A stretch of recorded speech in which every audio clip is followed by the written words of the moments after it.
folks out there in internet land, and thank you so much for tuning that dial to the Eek channel. My name is James, and I am joined by my co-host, Danny. And so what this is a SpoilerVision episode. In just a moment, we're going to take a quick break. We're going to go watch a movie. We're going to come right back to you with our immediate hot takes and review to determine if the movie gets the original Eek seal of quality. It is a very high honor. Yes.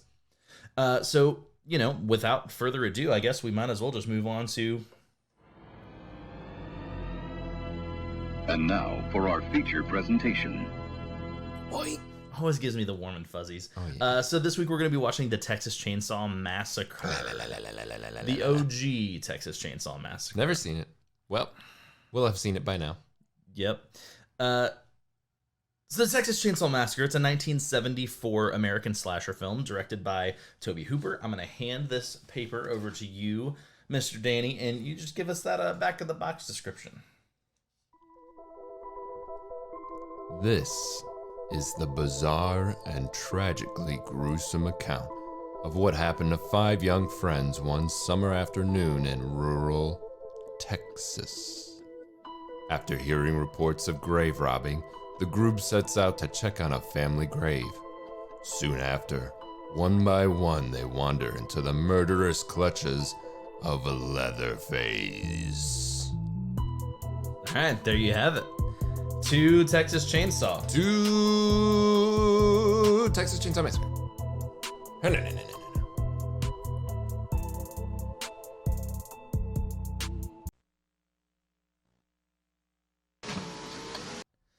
All right, and we're back.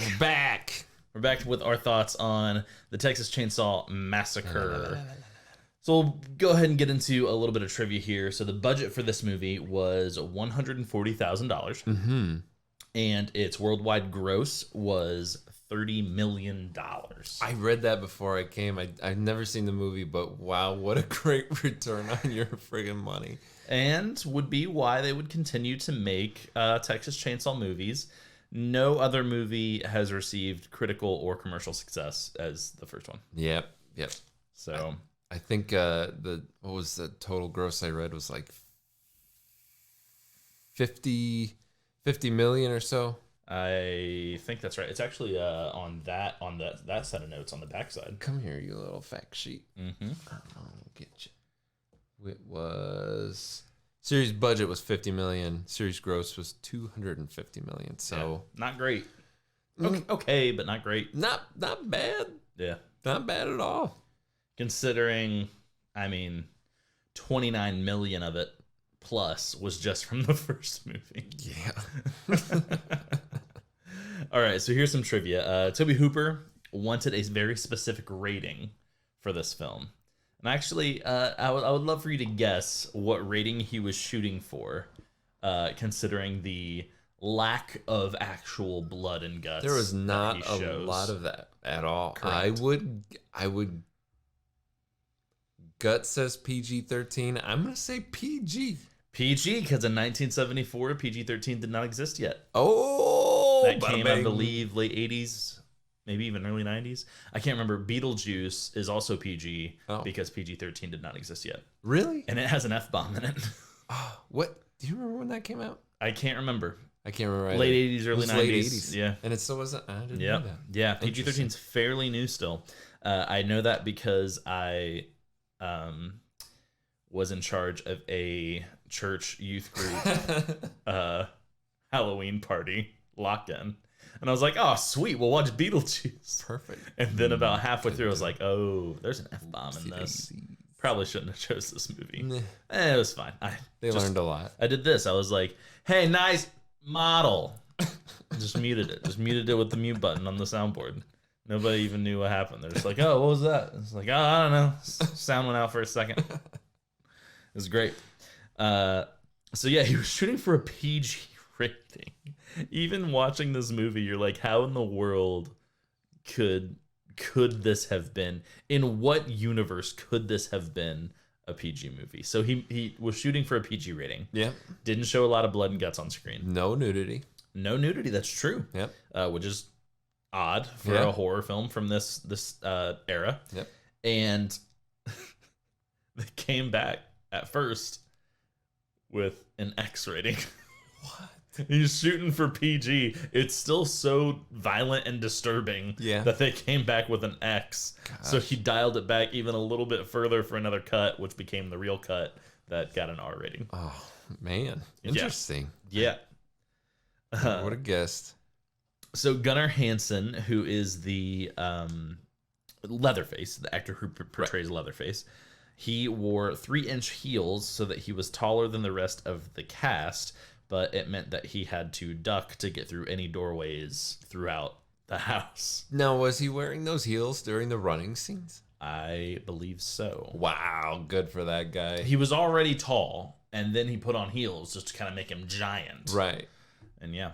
Dang. Mm-hmm. That guy was booking. And I also read that because the way the mask was designed and it's really rough looking, he basically had no peripheral vision. I can't imagine. And he couldn't really see like above either. So he was just constantly like hitting the mask on doorways and tree branches and like stuff catching his head all the time because he was taller than normal and couldn't see. So it's pretty funny.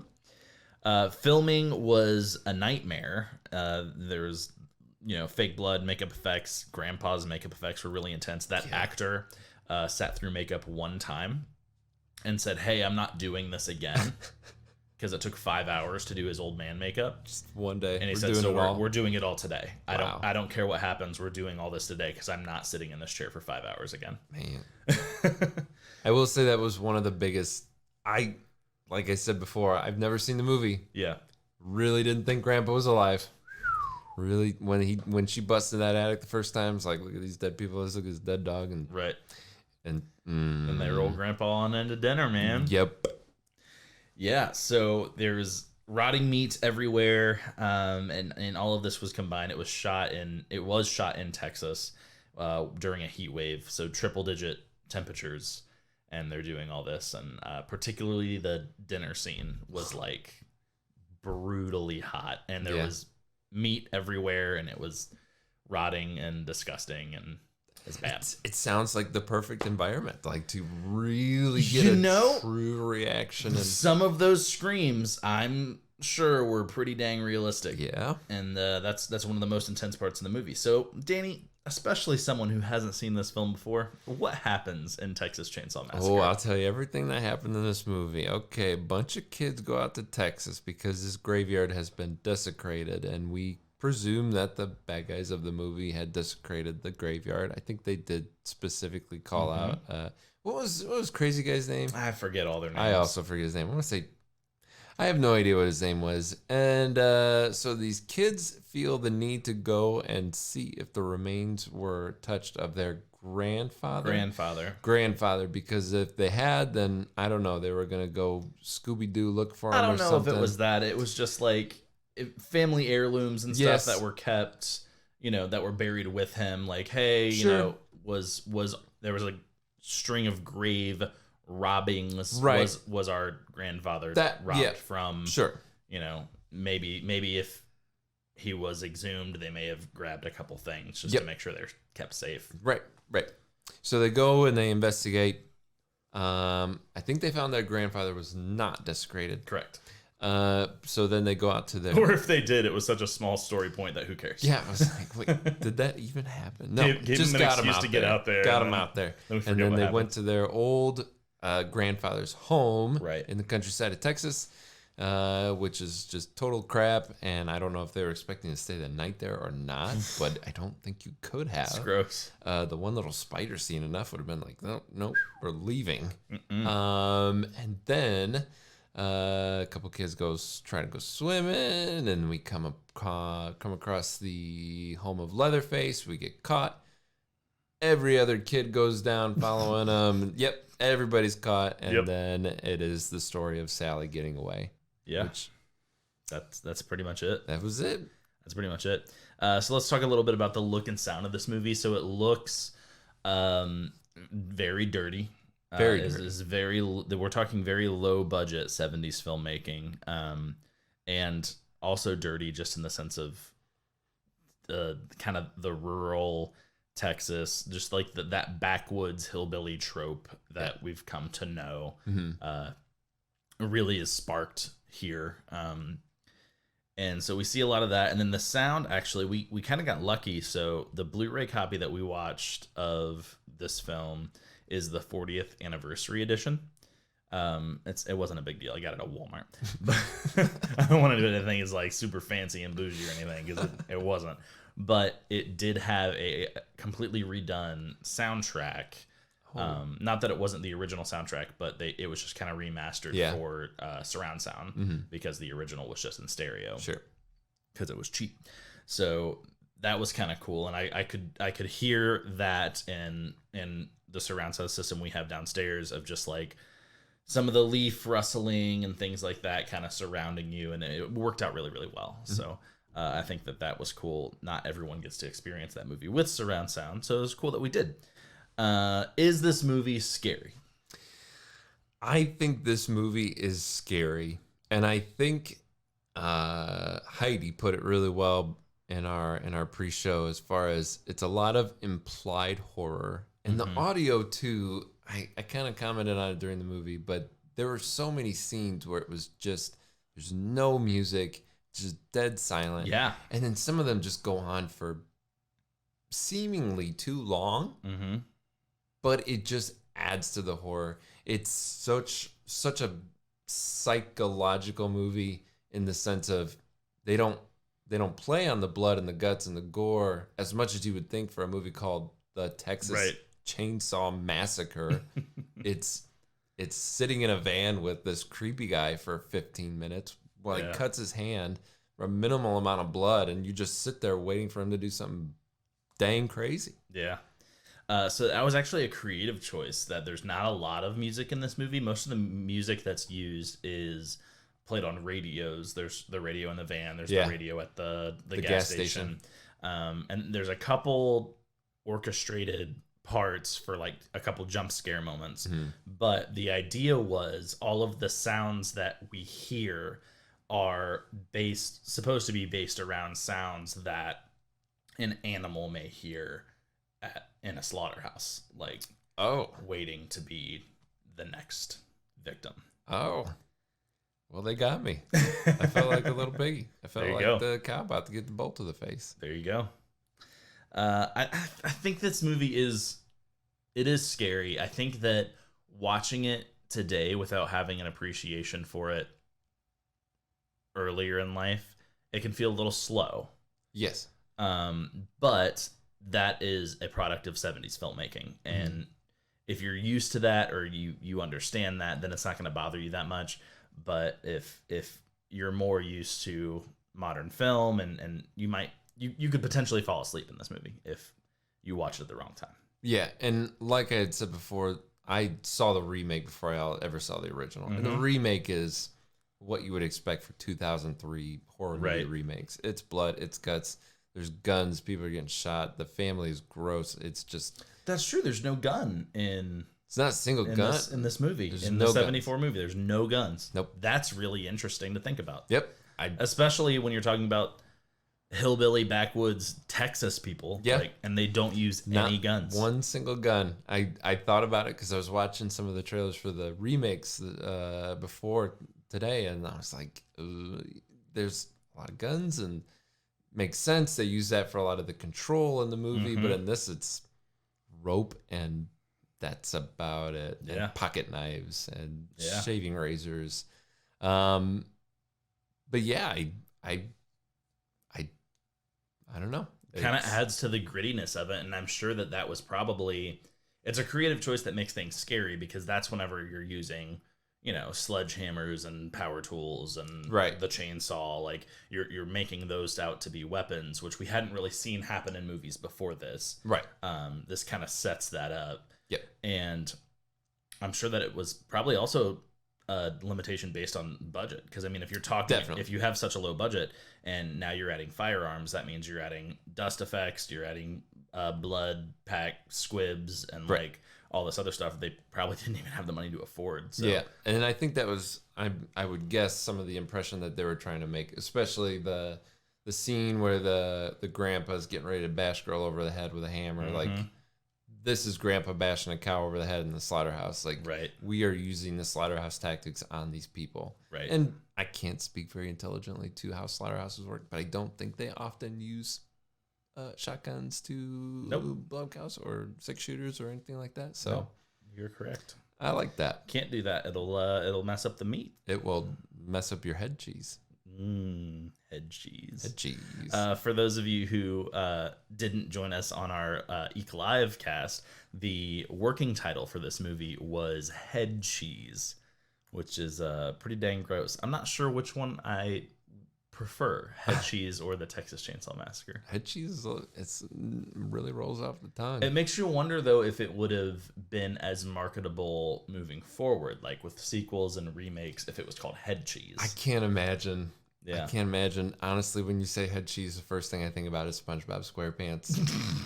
I'm just thinking about a big yellow cut of cheese with a bunch of holes in it. I think of the Basket Case series, which, Basket Case certainly didn't get quite as much pomp and circumstance as the Texas Chainsaw Massacre. Yeah, So, it's certainly memorable. yep. All right, so let's move on to our scariest moment. Scariest moment, I would say, was the dinner. It's hard to beat that. It was... And it's those guttural screams from Sally. For me, like, that part is so realistic, and it goes on for so long. And it almost got repetitive after a point, but it was like, it's still creeping me out. Like, Leatherface is walking up to her, and he walks back, and then he walks up to her again, he walks back. But then also the gas station attendants, just his facial expressions during the whole thing are almost like, I'm excited about this and this is funny. But then there's moments where he's like, I don't want to be a part of this. Because he makes it clear, like, oh yeah, I'm going to eat you, but I'm not going to kill you. Right. It's not. I don't get down with that. Yeah. It was really weird, and it's like, I almost had an empathetic sense for him at one point, and then it was like, no, you're creeping me out, and then Crazy Son's just going bananas the whole friggin' time. Yeah. Well, I think they also set up a little bit of kind of a sympathy, empathy thing for Leatherface, because there's this part of it that he obviously seems to have some form of mental illness. Yes. And then, I believe that's his dad, the gas station attendant, is kind of abuses him and like, oh, you can't do anything right. And he beats both of the brothers. Yeah. And so you're kind of also set up in this way of looking at him as a kind of a tragic character. Yeah. And that's kind of how they, from my understanding, and I'm pretty limited in my chainsaw experience, but it seems like that's how they've always set him up in the movies, is he is beaten and abused and a tool, but at the same time very loyal and dedicated to his family. Right. He is the monster, and you just point him in the direction that you want him to go. Right. But for this being the capstone, the very first of all the movies, I think it was interesting how long they let you go, because what I thought about was they don't make it very evident that he has any family. Oh yeah, the family's like a plot twist. Yeah. Until well the way through the movie, but then you think it's really you see the weird guy who's the brother. Yeah. But then you really think it's just Leatherface's house and he's just doing this thing. Yeah. And then Sally thinks that she's escaped once she gets to the gas station. Right.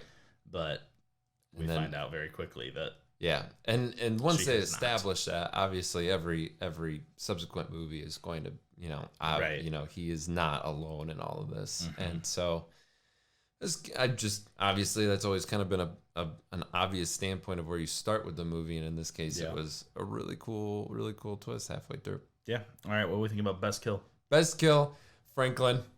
Just because he deserves it. Well, I'm not gonna say that about anybody in a wheelchair, but he was kind of annoying. It was definitely the best surprise in the movie. They were just, I mean, obviously they were walking through the dark, and Franklin's holding You knew the they were going to get to Leatherface eventually, but not quite like that. But then it's just, boom, Leatherface is here, and he is hacking your wheelchair-bound brother in half. Just straight up in half, yeah. Such a surprise. Yeah. Definitely kill of the week. That's a good one. I think I'm going to go with I don't even remember her name, but the other. I also don't remember her name. The other female compatriot. Yes. And it really just because the iconic scene of her being placed on the meat hook, and we don't even really see her die. We just see her get placed on a meat hook, and that's freaking intense. And I remember, I actually watched Texas Chainsaw: The Next Generation before I watched this movie. Whenever I was like 12 or 13. Yeah. And the meat hook scene stuck with me. So whenever I later in life visited the original and saw that like the meat hook scene in Next Generation was an exact replica of the one in the original. Yeah. It just, that one has an impact on me. Yep. They do the same thing. I forget if it was the 2003 remake or the 06 beginning. Mm-hmm. They do the same thing. Yeah. Hangs a dude up on a meat hook. And I as soon as I was watching it before this, and as soon as I saw it, I was like, oh yeah, that was a brutal scene. And then to kind of backwards enjoy that little Easter egg of a piece in it. Right. Oh, cool. Yep. I like that. All right, let's go ahead and move into our thumbs up, thumbs down, and nuggets. I will kick us off here. I say the movie gets a thumbs up. I do think that if you struggle with older horror films, you will probably struggle with this movie. Like I said, the pacing can feel a little bit slow at times. But I think the pacing is very deliberate. And if you can put yourself in a place to where you can sell out to it, then you're really going to have a good time. Yeah. I also think that it is 2019. And so watching something that was made in 1974 that was supposed to be really, really brutal, but also just really, really weird. Mm-hmm. I think that's one thing that maybe we haven't discussed yet. This movie it implies a lot of brutality, and a lot of the violence seems very realistic. But the thing about the movie the most is just weird. It's very weird. Leatherface is weird. He wears people's faces, and he puts makeup on said faces, and he has wigs made of assuming real people's scalps. And like there's the cannibal story, and then there's the mentally ill monster story. Like there's just a lot going on, and it's a weird movie. The characters are weird, the setting is weird, everything about it's just weird. So I think that because of those things you can and then I said all that and not even touching on Grandpa's really freaking weird. I really didn't see that coming at all. Not so at all. Weird. So I think with all that, you can watch it today and you can laugh at it a little bit. Yeah.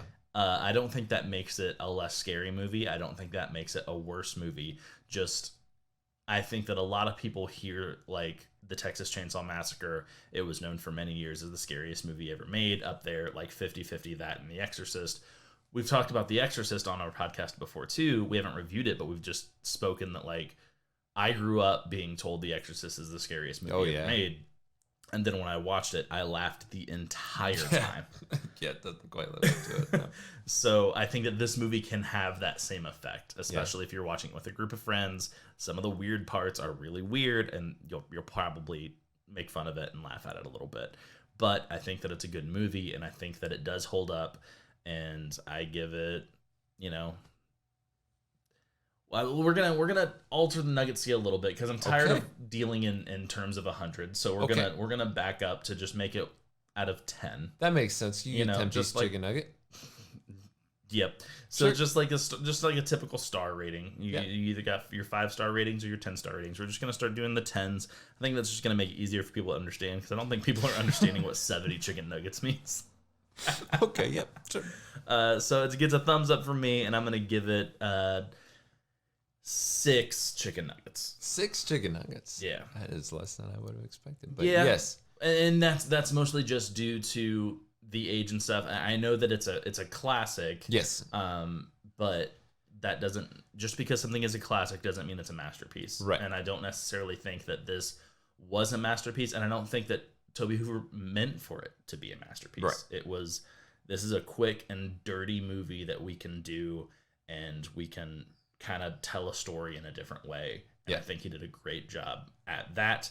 But as a piece of cinema, 6 out of 10 chicken nuggets. Yes. Yep. I agree, especially as far as the factor of the weirdness. For the time that this happened, and one of the things I really enjoyed about researching the whole franchise before I came was some of the story that they used, some of the real life story they used as inspiration of the movie, which I won't get into too much, but this guy named Ed Gein. Yep. Ed Gein in Wisconsin, and he did all this crazy murdery crap. And when they went and searched his house after the disappearance of a guy, I want to say in 1957, they just found the worst things, just the worst things. And in 1957, yeah, I mean, I can't imagine how horrific that would have been, just compared to the typical things you would have responded to. And, since then we've had such huge, awful, horrific crimes. Right. And it's not normal by any means, but it's certainly the shock value. We're much more desensitized. They touch on that in Halloween 2018. Yeah. Whenever the kid says like, oh, it was just terrible what happened. And then the kid's like, was it really? I mean, 5 people died 40 years ago. Is it really that big of a deal? Right. And so to try and take the perspective of in 1974, if you walked into this house and saw it full of literal armchairs, chairs made of arms, just how weird and just abnormal that would have seemed at the time. So I really enjoyed it. I really liked the slow burn. At first, the first van scene was kind of tough, and it seemed like this is really going on. But then, if you really sit back and appreciate it, it's like this must be what they want to do. Yeah, budget constraint wise or otherwise, this is what they're going for. And then the following scenes and how long some of them would go on. Even the gas station scene where they're just sitting in their van, talking to the guy at the gas station, like, this is really going on. But I liked it. It made you sit and think and really build up that anticipation. So I'm definitely giving it a thumbs up, and I'm gonna say 70 chicken nuggets. All right, or 7 out of 10. I already ranked the chicken. Either way you look at it. I already ranked the chicken nuggets scale. No matter how many nuggets you 70 chicken nuggets for my 10 friends. Everybody gets 7 chicken nuggets. 7 out of 10 chicken nuggets. 7 out of 10 chicken nuggets. Cool. All right. Well, that about wraps it up for this SpoilerVision episode. If you'd like to hear more about the Texas Chainsaw Massacre and also just our discussion with our new friends, Heidi and Stefan. They are from the Ice Cream podcast. That is ISCREAM. Not ice cream, but Ice Cream Parlor podcast. So we covered that, and we talked with them a little bit about Texas Chainsaw with a little bit of fun trivia. And that was in the Eek Live segment. You'll be able to find that in our podcast feed or on YouTube. And just don't forget, so Eek Live happens every Monday at 7:30 Eastern Standard Time, and it is our online horror house party. And you're invited to it. We record it every Monday, and we would love for you to join us, engage with the conversation in real time. And, Danny. Yeah. Parties. It's not a party without a guest. No. Parties are always more fun with guests, and the more guests, the merrier. So if you want to be a guest on Eek Live, just shoot us something on Instagram. You can DM us at, we're on Instagram at Eek Channel. That is EEKCHANNEL. And if you want to help us out, you can rate, review, comment, like, wherever you're listening. And if you don't want to do any of that, just tell a friend. Yeah. That's the most important thing. Thank you guys so much for listening.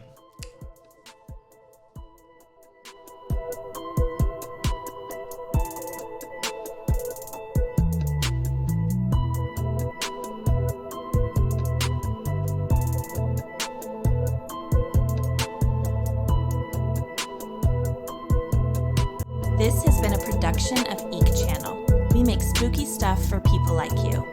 You can discover more content like this at eekchannel.com or find us on Instagram, Twitch, YouTube, Facebook, all the places. And don't be shy, we like making new friends. Thank you for tuning in, and stay eeky out there.